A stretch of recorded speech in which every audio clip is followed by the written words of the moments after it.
Meu nome é Marina, tenho 37 anos, e o dia em que meu próprio irmão me ordenou que fosse invisível começou com ele apontando o dedo na minha direção como se eu fosse algo nojento. Estávamos no Terraço Grill, um dos restaurantes mais caros da cidade, e eu tinha acabado de sentar com 3 empresários que representavam o maior contrato da minha carreira. Foi quando ouvi a voz do Rafael cortando o salão. Finja que não a conhece. Ela é uma vergonha. Olhei para o lado e vi minha cunhada Bianca virando o rosto com uma expressão de nojo tão exagerada que beirava o teatral. O Rafael ria, aquela risada alta dele, a mesma que eu conhecia desde criança, mas que agora carregava um veneno que eu não reconhecia mais. Senti meu estômago apertar, mas mantive o rosto neutro. Os 3 homens à minha frente, Dr. Henrique, seu Marcelo e Dr. Fernando, olharam discretamente para trás, tentando entender de onde vinha aquela cena. Vocês ainda vão me pedir desculpas, sussurrei, tão baixo que nem sei se eles ouviram. Mas eles ouviram o suficiente para sair debochando alto, a Bianca fazendo aquele gesto com a mão como se estivesse espantando uma mosca. Gente, que constrangimento! Ela disse alto o suficiente para eu ouvir. Imagina encontrar isso num lugar desses. Respirei fundo. Por fora, sorri para meus clientes e pedi desculpas pelo inconveniente. Por dentro, cada célula do meu corpo gritava, mas eu tinha aprendido nos últimos 3 anos que silêncio não é fraqueza. Às vezes, silêncio é estratégia. E o que Rafael e Bianca não sabiam naquele momento, o que os fazia rir tão confiantes enquanto pediam a conta e saíam do restaurante como se fossem donos do mundo, era que os 3 homens sentados comigo não eram apenas meus clientes. Eles eram os donos da empresa onde meu irmão trabalhava e os principais fornecedores da loja que ele e minha mãe administravam. Mas para você entender como chegamos até aqui, como uma irmã vira uma vergonha aos olhos do próprio sangue, preciso voltar um pouco no tempo. Não muito. 3 anos. 3 anos que pareceram 3 décadas. Rafael sempre foi o filho dourado. Não estou dizendo isso com amargura. É simplesmente um fato. Ele nasceu primeiro, era homem. E na cabeça da minha mãe, isso significava que ele era automaticamente o herdeiro de tudo. Meu pai morreu quando eu tinha 16 anos, e a partir dali, minha mãe construiu um mundo onde só existia uma verdade. Rafael era o futuro da família. Crescemos na zona norte da cidade, numa casa simples, mas confortável. Minha mãe tinha uma papelaria que com o tempo virou uma loja de material de escritório. Não era grande coisa, mas pagava as contas. Rafael estudou administração na Federal. Eu fiz publicidade numa particular porque mulher não precisa de curso caro, vai casar mesmo, segundo minha mãe. Engraçado, eu que casei e descasei em 2 anos. Rafael conheceu Bianca quando tinha 35 anos e se casou em 6 meses. Bianca entrou na nossa família como um furacão perfumado. Ela era bonita, não vou mentir. Cabelo loiro alisado, unhas sempre feitas, roupas de marca, ou pelo menos imitações muito boas. Tinha aquele jeito de falar que parecia que estava fazendo um favor só por estar presente. Desde o primeiro jantar na casa da minha mãe, ela deixou claro qual era o seu lugar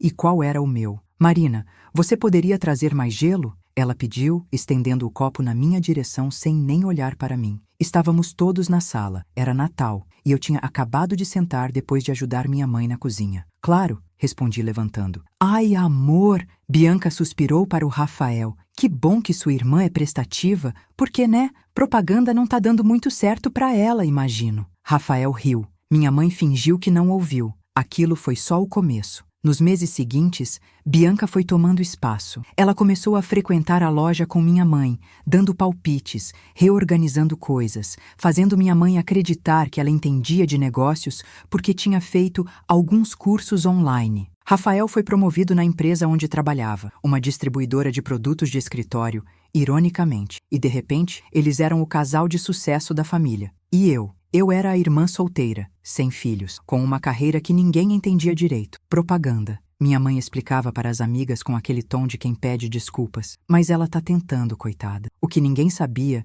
era que eu tinha saído da agência onde trabalhava e aberto minha própria consultoria. Pequena. Só eu no começo, atendendo empresas locais com estratégias de marketing e posicionamento de marca. Não era glamuroso, eu trabalhava de casa, acordava às 6 da manhã e dormia à meia-noite. Mas estava crescendo. 1 ano depois do casamento do Rafael, as coisas começaram a mudar de verdade. Bianca convenceu minha mãe de que eu não tinha interesse na loja da família. A Marina é mais dos sonhos dela, né, dona Célia? Ela não vai querer ficar presa num negócio tradicional assim. Minha mãe concordou. Na reunião de família do aniversário dela, anunciaram que a loja seria só do Rafael e da Bianca, quando ela se aposentasse. E eu? Perguntei. Ah, filha, você tem sua vida, seus projetos, minha mãe disse com aquele sorriso que não chegava nos olhos. Isso é melhor pro Rafael e pra Bianca, eles têm planos maiores. Rafael nem olhou pra mim. Bianca sorriu. Foi a primeira vez que senti aquela pontada no peito. Não era sobre dinheiro.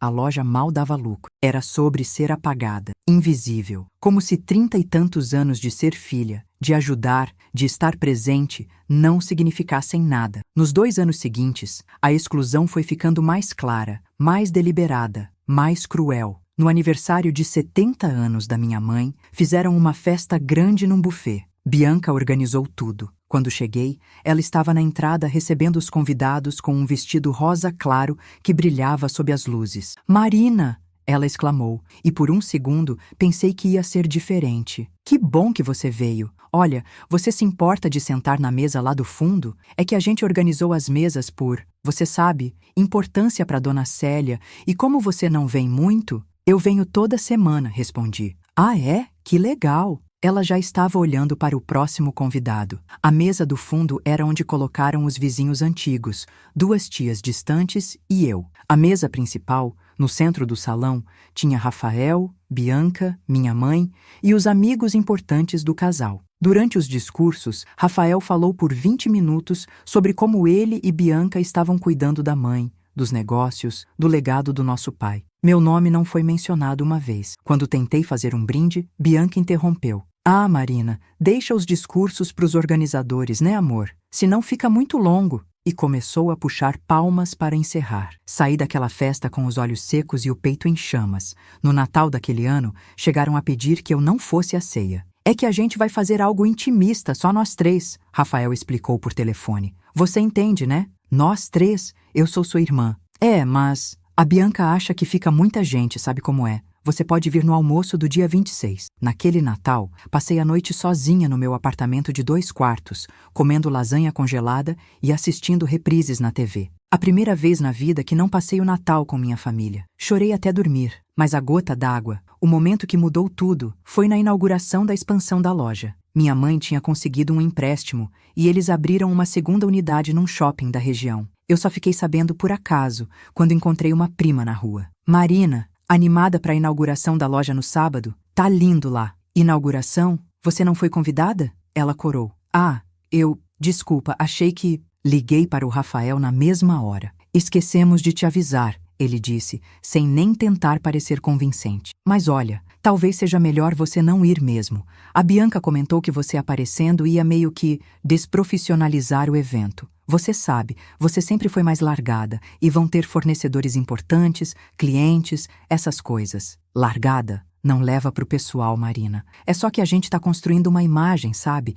E você com suas roupas, seu jeito... ia destoar. Desliguei na cara dele. E foi naquele momento, sentada no sofá do meu apartamento, celular ainda quente na mão, que algo quebrou dentro de mim. Não era tristeza, era raiva, era indignação. Era um fogo frio que começou no estômago e se espalhou até a ponta dos dedos. Largada? Desprofissional? Eu, que tinha construído uma consultoria do zero, que tinha conseguido clientes sozinha, que pagava minhas contas sem pedir nada para ninguém? Abri meu notebook, não para chorar, não para escrever mensagens raivosas que jamais enviaria, mas para fazer o que eu faço melhor, planejar. Foi investigando as redes sociais da Bianca que eu descobri a primeira coisa estranha. Ela postava fotos em restaurantes caros, hotéis, viagens, sempre marcando locais premium, sempre com roupas novas. Mas eu sabia quanto o Rafael ganhava, e sabia que a loja da minha mãe estava indo bem, mas não aquilo tudo. Comecei a prestar atenção. Em reuniões de família, quando eu ainda era tolerada, a Bianca mencionava investimentos. A gente está pensando em comprar um apartamento na praia, ela disse uma vez. Já temos o terreno, agora é só construir. Minha mãe sorriu orgulhosa. Meus filhos inteligentes. Mãe, você emprestou dinheiro para eles? Perguntei depois, quando ficamos sozinhas na cozinha. Emprestar é uma palavra feia, Marina. Eu investi no futuro do meu filho. Quanto? Ela desviou o olhar. Isso não é da sua conta. Mas eu tinha uma amiga que trabalhava num cartório. Nada oficial, só uma conversa casual durante um café.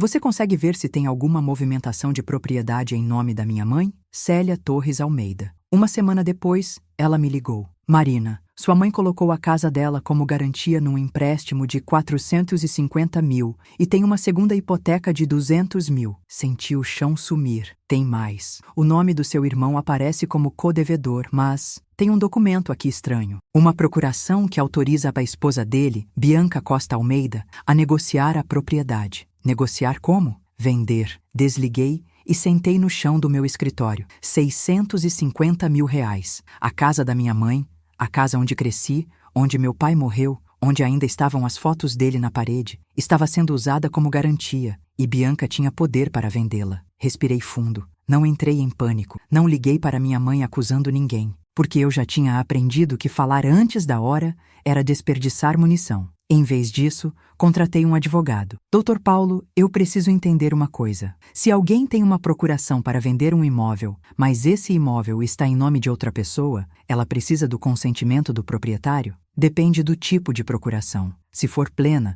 com poderes específicos para transação imobiliária e estiver registrada em cartório, tecnicamente ela pode. E se a pessoa que deu a procuração não estiver em pleno uso das faculdades mentais? Ele me olhou sério. Aí é outra história, mas você precisaria provar. Minha mãe tinha 73 anos. Estava saudável, mas nos últimos meses tinha ficado mais esquecida, mais confusa. Nada grave, só a idade chegando, mas o suficiente para levantar questões. E se eu descobrisse que a pessoa que recebeu a procuração está usando o dinheiro de forma não autorizada? Isso seria desvio, fraude, em casos extremos. Saí daquele escritório com um plano. Não era um plano de vingança, era um plano de proteção, de justiça, mas precisava de mais informações. E foi aí que a sorte, ou o destino, ou simplesmente o universo equilibrando as coisas, me deu a carta que eu precisava. 3 meses antes da cena no restaurante, minha consultoria fechou um contrato com um grupo de empresários da região. Eles queriam reposicionar 3 empresas que estavam perdendo mercado: uma distribuidora de produtos de escritório,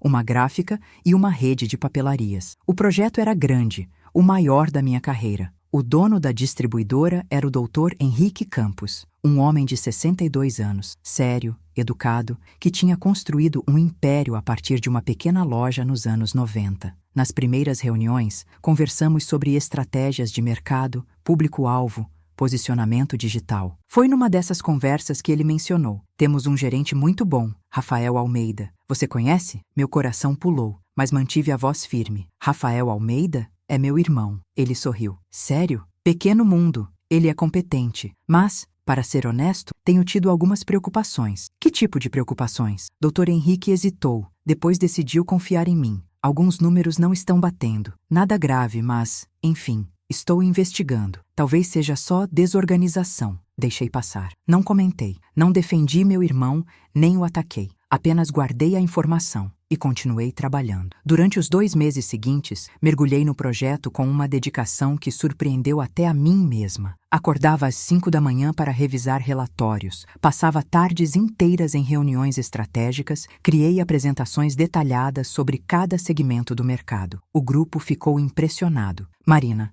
você é diferente das agências que contratamos antes, seu Marcelo, dono da gráfica, comentou. Você realmente entende de negócio, não só de marketing. Foi nessas reuniões que conheci melhor os 3. Dr. Henrique, o estrategista sério, seu Marcelo, mais caloroso e direto, e Dr. Fernando, o advogado do grupo e dono da rede de papelarias. Os 3 eram sócios cruzados em diversos negócios e juntos controlavam boa parte do mercado de material de escritório da região, incluindo os principais fornecedores da loja da minha mãe. Nunca mencionei isso, nunca pedi favores, nunca misturei, mas a informação estava lá, no fundo da minha cabeça, esperando o momento certo. E então veio a reunião no Terraço Grill. Era para ser uma celebração. Tínhamos fechado a primeira fase do projeto, os resultados começavam a aparecer e eles queriam oficializar a segunda fase, um contrato de 2 anos que ia triplicar o faturamento da minha consultoria. Cheguei 15 minutos adiantada, me arrumei no banheiro do restaurante, respirei fundo diante do espelho.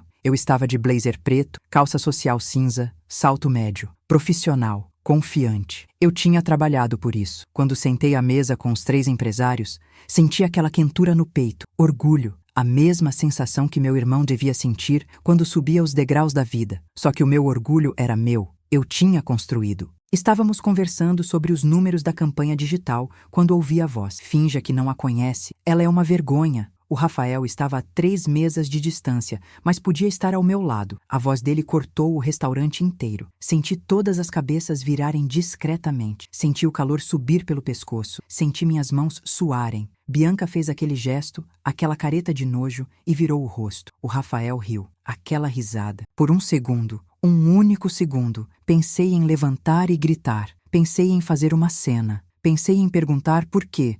Afinal de contas, ele me odiava tanto. O que eu tinha feito além de existir? Além de não ser o filho que ele achava que eu deveria ser. Mas não fiz nada disso. Respirei, sorri para meus clientes e sussurrei, tão baixo que nem sei se foi para mim mesma. Vocês ainda vão me pedir desculpas. Eles saíram debochando. A Bianca fez questão de passar perto da nossa mesa, olhou para mim de cima a baixo e soltou para o Rafael alto o suficiente. Imagina ela tentando impressionar alguém. Coitada, senti a mão do Dr. Henrique tocar de leve na mesa. Marina, você está bem? Estou sim. Desculpa por isso. Não precisa se desculpar. Ele olhou para os outros dois. Era seu irmão? Era. Silêncio. Seu Marcelo limpou a garganta. Bom, de qualquer forma, vamos ao que interessa. Marina, você superou todas as nossas expectativas. Queremos oficializar o contrato de consultoria pelos próximos 2 anos. E... Ele olhou para os outros que acenaram. Queremos te oferecer sociedade na nova empresa digital que estamos abrindo. Pisquei. Sociedade? 20%.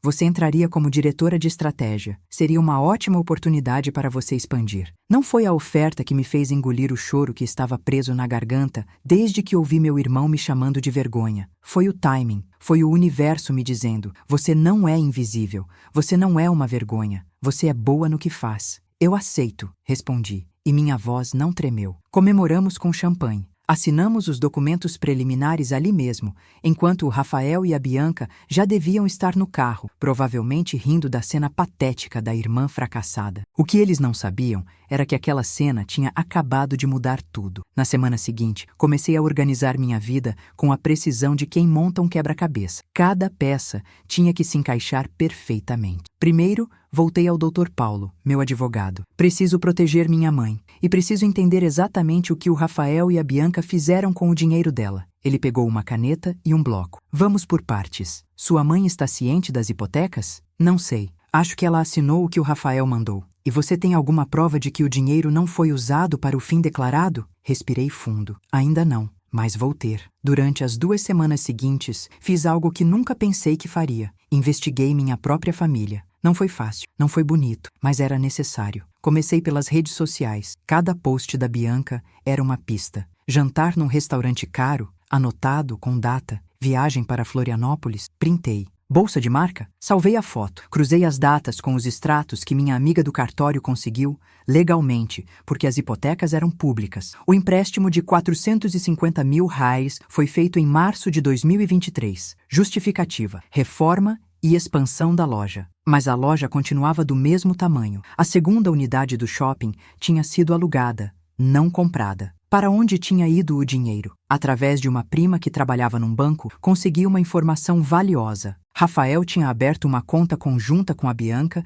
em outro banco, fora da cidade. Movimentações grandes, depósitos, saques, transferência. Marina, isso aqui parece lavagem de dinheiro, minha prima sussurrou pelo telefone. Ou no mínimo sonegação. Eles estão movimentando valores que não batem com a declaração de renda deles. Você pode me passar os detalhes? Não posso te dar documentos, mas posso te dizer, em 2 anos passaram mais de 800 mil berrares por essa conta. 800 mil reais. O dinheiro da minha mãe, dos empréstimos, mais provavelmente desvio da empresa onde Rafael trabalhava. Dr. Henrique tinha razão em estar preocupado. Montei uma pasta, física, não digital. Prints, anotações, datas, valores. Cada peça de evidência numerada e organizada. Parecia investigação policial. Paralelo a isso, precisava de aliados. Pessoas que pudessem testemunhar, confirmar, apoiar. A primeira foi tia Vera, irmã mais nova da minha mãe. Ela nunca gostou da Bianca. Aquela moça é falsa, Marina. Desde o primeiro dia eu senti. Tia, eu preciso de um favor. Você pode começar a visitar mais a mãe e observar, ver se o Rafael tá fazendo ela assinar alguma coisa? Ela entendeu na hora. Deixa comigo. 2 semanas depois, tia Vera me ligou. Marina, Sua mãe não sabe da segunda hipoteca. Ela mencionou que o Rafael pediu para ela assinar uns papéis do banco, mas ela não leu. Ela confia nele cegamente. E a Bianca? Ela tá pressionando sua mãe para vender a casa. Disse que é melhor ir para um apartamento menor, mais fácil de cuidar. Mas Marina, sua mãe não quer. Ela tá confusa. Ela chora. Senti algo partir dentro de mim. Não era só sobre mim. Era sobre minha mãe. Uma mulher de 73 anos sendo manipulada pelo próprio filho. O segundo aliado foi o próprio Dr. Henrique. Não planejei isso. Aconteceu naturalmente durante uma reunião. Marina, preciso conversar com você sobre algo delicado, ele disse depois que os outros saíram da sala. Sobre o Rafael? Sim. Concluímos a auditoria interna. Tem desvio. Não é um valor absurdo, mas são 120 mil reais em 2 anos. Notas fiscais falsas, fornecedores fantasmas. Ele foi muito cuidadoso, mas não cuidadoso o suficiente. Você vai demitir ele? Vou, e vou acionar judicialmente. Mas ele me olhou sério. Queria te avisar antes, por respeito a você. Respirei fundo. Não senti pena. Não senti nada além de uma clareza fria. Obrigada por me avisar. E obrigada por não deixar passar. Honestidade é honestidade, Marina. Não importa quem seja. Foi naquele momento que a última peça do quebra-cabeça se encaixou. Rafael não era só um irmão cruel. Ele era criminoso. Bianca não era só uma cunhada arrogante. Ela era cúmplice. E minha mãe não era omissa. Ela era vítima. Marquei uma reunião com todos. Minha mãe, Rafael, Bianca, Dr. Paulo e tia Vera como testemunha. Seria num sábado, no escritório do advogado. Neutro. Oficial. Assunto: regularização patrimonial da família Almeida. Escrevi no e-mail. Rafael respondeu em 5 minutos. Ué, que isso? Tá querendo dar pitaco agora na loja? Não respondi. Na noite anterior à reunião, não consegui dormir. Revisei mentalmente cada ponto, cada documento, cada palavra que ia dizer. Imaginei a cara do Rafael. Imaginei a Bianca tentando sair pela tangente. Imaginei minha mãe em choque, mas não voltei atrás. Às vezes você precisa ser o vilão da história deles para ser o herói da sua própria. O escritório do Dr. Paulo ficava num prédio comercial discreto no centro. Cheguei meia hora antes, com minha pasta de documentos embaixo do braço. Tia Vera estava me esperando no estacionamento. Preparada? Ela perguntou. Tenho que estar. Subimos juntas. A sala de reuniões era simples. Uma mesa grande de madeira, cadeiras de couro preto, uma janela com vista para a rua. Dr. Paulo já estava lá, revisando documentos. Marina, lembra do combinado. Você apresenta os fatos, sem emoção. Só fatos. Eu sei. Minha mãe chegou às 10 horas em ponto. Ela parecia menor, mais frágil. Cabelo grisalho preso num coque, roupa simples, me abraçou na porta. Filha, o que é isso tudo? O Rafael disse que você está inventando confusão. Mãe, senta. Você vai entender. Rafael e Bianca chegaram 10 minutos atrasados. Ele de camisa social azul, ela de vestido florido. Os dois com cara de quem estava ali por obrigação, quase fazendo um favor. Marina, que palhaçada é essa? Rafael falou antes mesmo de sentar. Eu tenho coisas mais importantes para fazer num sábado. Senta, Rafael. Dr. Paulo falou firme. Isso aqui é sério. Bianca bufou. A gente não tem obrigação de ficar ouvindo. Tem sim. Dr. Paulo colocou uma pasta na mesa. Eu represento a senhora Célia Torres Almeida, que também é minha cliente a partir de agora. E vocês vão querer ouvir o que temos a dizer. Silêncio. Rafael se sentou devagar. Bianca cruzou os braços. Respirei fundo e comecei. Mãe, você lembra de ter assinado documentos para o Rafael nos últimos 2 anos? Ela piscou, confusa. Assinei alguns papéis. Pro banco, pro empréstimo da loja. Você sabe quanto foi emprestado? 200 mil. O Rafael disse. Senti o peso da revelação chegar. Coloquei o primeiro documento na mesa. Foram 450 mil reais na primeira hipoteca e 200 mil reais na segunda.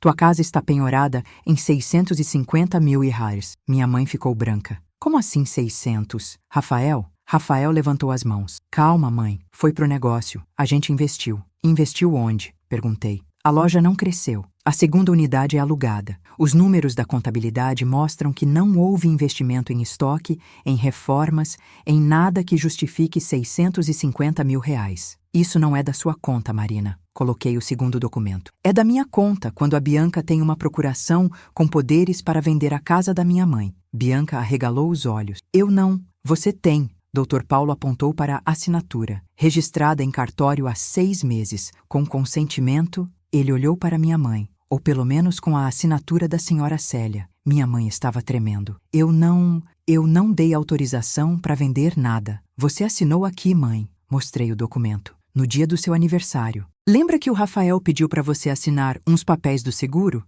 Ela levou a mão à boca. Rafael levantou, vermelho. Marina, você não tem direito. Senta. Minha voz saiu mais alta do que eu esperava. Eu não terminei. Coloquei o terceiro documento. Prints das redes sociais da Bianca. Datas, locais, valores estimados. Em 2 anos, vocês dois gastaram aproximadamente R$800 mil em viagens, restaurantes, roupas, carros. Você, Rafael, ganha R$12 mil por mês. A loja dá um lucro médio de 8 mil. Mesmo somando, não fecha. De onde veio o resto do dinheiro? Silêncio mortal. Foi quando o Dr. Paulo entrou. Posso responder. Rafael Almeida está sendo investigado pela empresa onde trabalha, Campos Distribuição, por desvio de recursos na ordem de 120 mil notas fiscais falsas. A demissão por justa causa e o processo judicial vão ser oficializados na segunda-feira. Bianca ficou pálida. Você não disse nada disso, ela gritou para o Rafael. Ele não respondeu. Estava olhando para a mesa, queixo tremendo. Minha mãe começou a chorar em silêncio. Respirei fundo e dei o golpe final. Além disso, consegui uma avaliação psicológica independente da minha mãe. Ela está em plena capacidade mental, o que significa que qualquer documento assinado sob pressão ou sem plena compreensão pode ser anulado. E vai ser. Dr. Paulo já entrou com pedido de revogação da procuração e suspensão de qualquer transação imobiliária, até que isso seja resolvido judicialmente. Vocês não podem fazer isso, Bianca gritou levantando. Essa casa é do Rafael também. O pai dele deixou para ele. Não deixou. Tia Vera falou pela primeira vez, voz baixa, mas firme. A casa está em nome da Célia. Sempre foi. O testamento do meu cunhado foi claro. A casa era para a esposa dele. A herança para os filhos seria quando ela morresse. Ou você acha que eu não estava lá quando leram o testamento? Bianca olhou para o Rafael desesperada. Você disse que a gente ia conseguir vender. Você disse que a sua mãe concordava. Eu não concordo com nada, minha mãe gritou. E foi a primeira vez em anos que ouvi ela gritar. Vocês queriam vender minha casa? A casa do pai de vocês? Rafael? Ele abriu a boca, fechou. Abriu de novo. Mãe, a gente só estava tentando. A gente precisa do dinheiro. Pra quê? Pra pagar as contas do Hotel 5 Estrelas? Do carro importado que você escondeu na garagem do prédio da Bianca? Olhei pra ele e pela primeira vez senti algo diferente de mágoa. Senti pena. Você tinha tudo, Rafael. Você era o filho preferido. Você tinha a loja, tinha um emprego bom, tinha a confiança da mãe. E você jogou tudo fora por quê? Pra impressionar quem? Ele não respondeu. Bianca se levantou. Eu não vou ficar ouvindo isso. Vamos embora, Rafael. Não, Dr. Paulo falou. Vocês vão ouvir as condições. Ou saímos daqui com um acordo, ou eu protocolo tudo na segunda-feira e isso vira processo. Fraude contra idoso, apropriação indébita, estelionato. Vocês sabem que isso dá cadeia, né? Bianca sentou, devagar, como se alguém tivesse cortado as pernas dela. O acordo foi simples, cruel, mas justo. Rafael e Bianca devolveriam 300 mil reais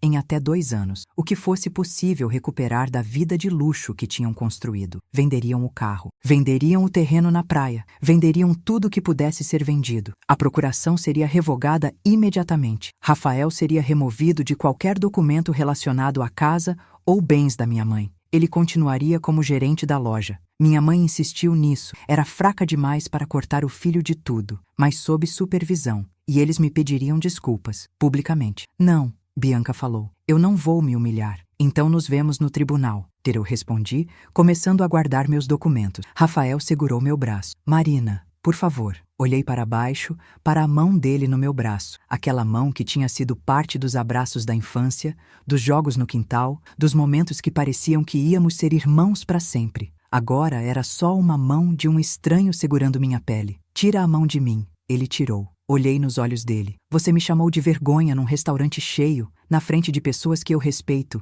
na frente de clientes importantes. Você riu. Ela fez uma cara de nojo. E vocês saíram debochando. Eu não sabia que eram seus clientes. E se não fossem? Se fossem apenas desconhecidos? Tava tudo bem me humilhar assim? Silêncio. Vocês me pedirem desculpas não é humilhação. É o mínimo. É o básico do que significa reconhecer que você errou. Bianca estava chorando agora, mas eram lágrimas raivosas. Você não entende. A gente precisava do dinheiro. A gente tem dívidas. E eu não tenho nada com isso. Olhei para ela pela primeira vez sem sentir raiva, só sentir vazio. Você chegou nessa família e transformou meu irmão em alguém que eu não reconheço. Ou talvez ele sempre tenha sido assim, e você só deixou claro. Não sei, não importa mais. Me virei para minha mãe. Ela estava encolhida na cadeira, mãos tremendo. Mãe, eu sei que você ama o Rafael. Eu sei que é seu filho, mas se você continuar deixando ele fazer o que quiser, você vai perder tudo. A casa, o dinheiro,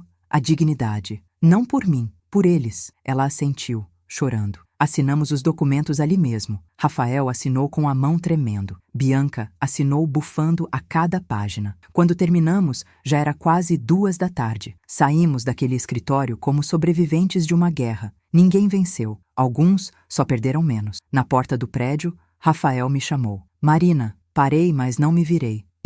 Desculpa, pelo restaurante, por tudo. Virei devagar. Olhei para ele. Para meu irmão mais velho, para a pessoa que um dia me ensinou a andar de bicicleta. Não aceito sua desculpa agora. Você só tá pedindo porque foi encurralado. Mas quem sabe um dia, se você mudar de verdade, eu aceite. E fui embora. Os dias seguintes foram estranhos, silenciosos, como se a cidade inteira tivesse ficado sabendo do que aconteceu e estivesse me olhando diferente. Mas não era a cidade, era eu. Eu estava diferente. Na segunda-feira, a notícia da demissão do Rafael correu pela empresa. Dr. Henrique foi profissional. Não espalhou detalhes, apenas disse que houve incompatibilidade e irregularidades. Mas todo mundo entendeu. Na terça, minha mãe me ligou. Marina, você pode vir aqui em casa? Fui com medo. Medo de que ela tivesse voltado atrás, de que tivesse perdoado tudo, de que eu fosse a vilã novamente. Mas quando cheguei, ela estava na sala com caixas ao redor. O que é isso, mãe? São as coisas do Rafael e da Bianca que estavam aqui. Eu pedi para eles levarem. Olhei ao redor. Fotos que antes dominavam a sala,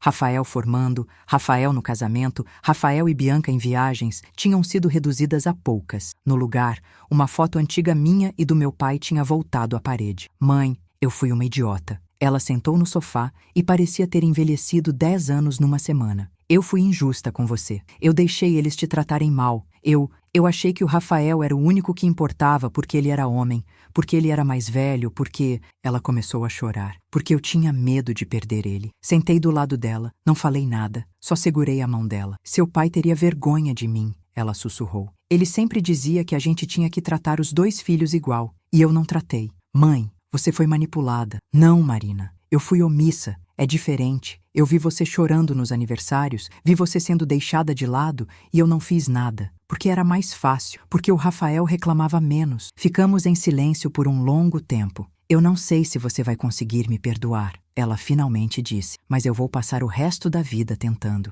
Não respondi, porque eu não sabia. O perdão não era algo que eu podia prometer naquele momento, mas acenar com a cabeça, apertar a mão dela, continuar sentada ali, isso eu podia fazer. Na quinta-feira, uma coisa inesperada aconteceu. Bianca me ligou. Marina, eu preciso conversar com você. Sobre o quê? Pessoalmente. Por favor. Marquei num café público. Não ia cair em armadilha de reunião privada. Ela chegou sem maquiagem, cabelo preso de qualquer jeito, roupa simples. Parecia outra pessoa. Sentou na minha frente e começou direto. O Rafael pediu divórcio. Não esperava isso. Quando? Ontem. Ele disse que eu arruinei a vida dele. Que por minha causa ele perdeu o emprego, a família, tudo. Eu podia ter sentido satisfação. Podia ter sentido que a justiça tinha sido feita. Mas o que senti foi cansaço. Bianca, por que você tá me contando isso? Porque eu... Ela respirou fundo. Porque você estava certa. Sobre tudo. Eu casei com ele pelo dinheiro, pela loja, pela segurança. Eu achei que ia ter uma vida confortável sem ter que trabalhar. E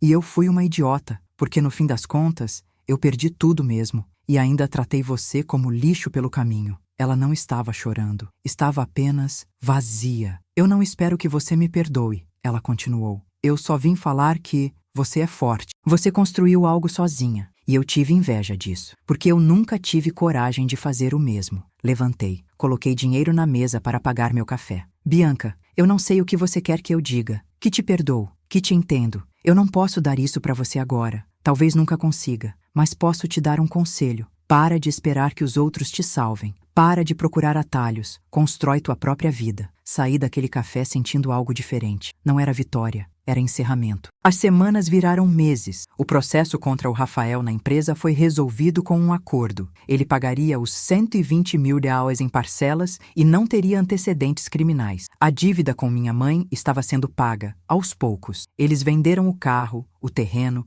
mudaram para um apartamento menor. A loja da família continuou funcionando, mas agora com uma contadora independente e supervisão trimestral. Rafael continuava como gerente, mas diminuído, humilde, ou pelo menos mais quieto. E eu comecei a segunda fase do contrato com o grupo do Dr. Henrique. Abri um escritório de verdade, com sala de reuniões e tudo. Contratei 2 assistentes. Minha consultoria virou referência na região. No Natal daquele ano, um ano depois da ceia que passei sozinha, minha mãe fez questão de me ter presente. Foi estranho. Rafael estava lá, Bianca não. Tia Vera, minha mãe e eu, pequeno, quieto, mas real. Durante a ceia, meu irmão levantou o copo. Eu queria fazer um brinde, ele disse, voz baixa, para Marina, que sempre foi mais forte que eu e que me salvou de mim mesmo. Olhei para ele. Ainda havia mágoa, ainda havia dor, mas também havia algo novo, a possibilidade de, um dia, quem sabe, começar de novo. Não voltar ao que éramos, mas construir algo diferente. Não foi sobre te salvar, Rafael, respondi. Foi sobre não deixar você destruir mais ninguém. Ele assentiu. Minha mãe chorou. Tia Vera apertou minha mão. Não foi um final feliz, porque a vida real não tem finais felizes embrulhados com laço. Tem finais honestos, finais que doem,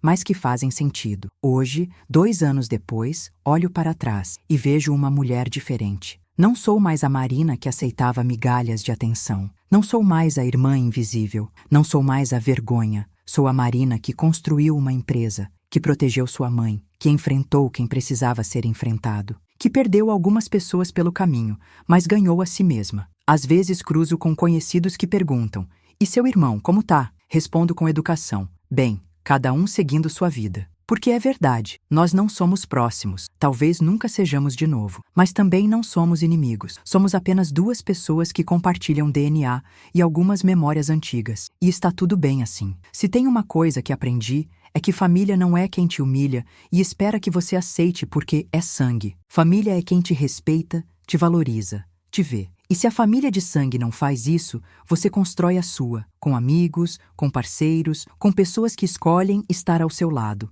Aprendi que silêncio não é fraqueza quando você está se preparando. Aprendi que calma não é passividade quando você está planejando. Aprendi que perdoar não significa esquecer ou voltar atrás. Significa apenas soltar o peso e seguir em frente. E aprendi que, às vezes, a melhor vingança não é destruir quem te feriu. É construir uma vida tão boa, tão verdadeira, tão sua, que eles passam a ser apenas notas de rodapé na sua história. O Rafael nunca mais me chamou de vergonha. Mas mesmo que chamasse, não importaria, porque eu sei quem eu sou e não preciso da validação dele para isso. Minha empresa cresceu, minha mãe está mais lúcida e presente, tia Vera se tornou minha melhor amiga. E eu finalmente aprendi a olhar no espelho e gostar da mulher que vejo olhando de volta. Não é perfeita, é cheia de cicatrizes, mas é minha. E ela é forte. Hoje você ouviu minha história. A história de como fui chamada de vergonha pelo meu próprio irmão e como virei o jogo sem precisar gritar, sem precisar fazer escândalo, só com documentos, coragem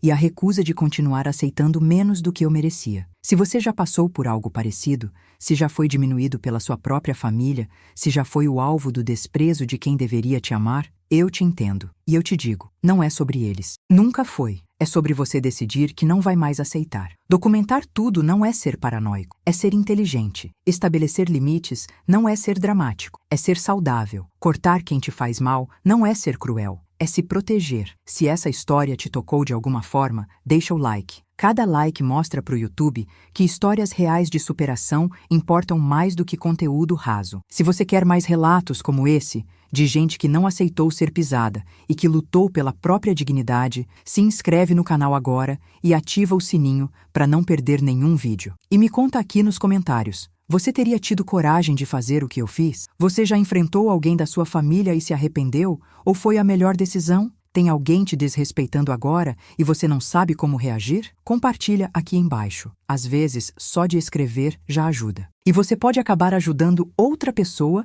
que está passando pelo mesmo. Compartilha esse vídeo com alguém que precisa ouvir que está tudo bem colocar limites, mesmo em família. Que está tudo bem escolher a própria paz. Você pode estar salvando alguém hoje. No próximo vídeo, vou contar a história de uma mulher que foi expulsa do casamento do próprio filho pela nora. Mas quando a verdade veio à tona sobre quem realmente pagou a festa toda, a nora teve que se ajoelhar e pedir perdão. Você não vai querer perder. Obrigada por ter ficado até aqui. Sua presença importa. Cada visualização, cada comentário, cada compartilhamento, tudo isso cria uma rede de apoio para quem precisa. E talvez você seja exatamente a pessoa que alguém precisava ouvir hoje. Até o próximo relato. E lembra, você não é a vergonha de ninguém. Você é o protagonista da sua própria história.